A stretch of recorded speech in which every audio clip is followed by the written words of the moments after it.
Chiroyli ism qo'ymoqlik ota-ona haqqi deyapti. Qiyomatda davoqlarga farzand nima uchun meni otimda bolta qo'yding? Nima uchun meni otimda tesha qo'yding deb. Muhtaram azizlar, Hazrat Umar roziyallohu anhu oldiga bir ota o'g'lini olib keldi. Amirul Mu'minin, shu farzandni oq qilaman dedi. Sizning guvohligingizcha bilan sahobalar guvohlik uchun. Nima uchun dedi? Bu farzandim menga teskari gapiradi. To'g'ri gapirmaydi, menga noto'g'ri gapiradi, gapimni olmaydi. Shuning uchun men oq qilaman farzandim dedi. Shunda 3 ta narsani so'rayman dedi Hazrat Umar roziyallohu anhu. Birinchisi bunga yaxshi ism qo'yganmi? Nima ism qo'ygan? Ko'rshaparak. Ana birinchisini bajaramasa, ikkinchisi bunga dedi, yaxshi ona topganmiding dedi. Ana yaxshi ona topgan. Bu yerda katta ta'bir bor. So'zni tagida katta ma'no bor. Yaxshi ona. Farzandni uylantirsak, qiz bolani chiqarsak, yaxshi avlod, yaxshi joyiga so'rab-surishtirib berishligimiz kerak. Ana shunday yerga qarab qoldi.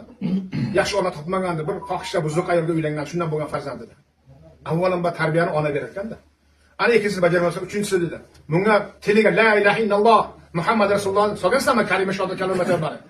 Ya Qur'ondan bir og'iz va bir kalom o'rgatganmisan deganda, yo'q dedi. Chiq huzurimdan dedi. Chunki sen farzandingni oqilishni o'rniga sen farzandingni oqib bo'lib qolsan dedilar.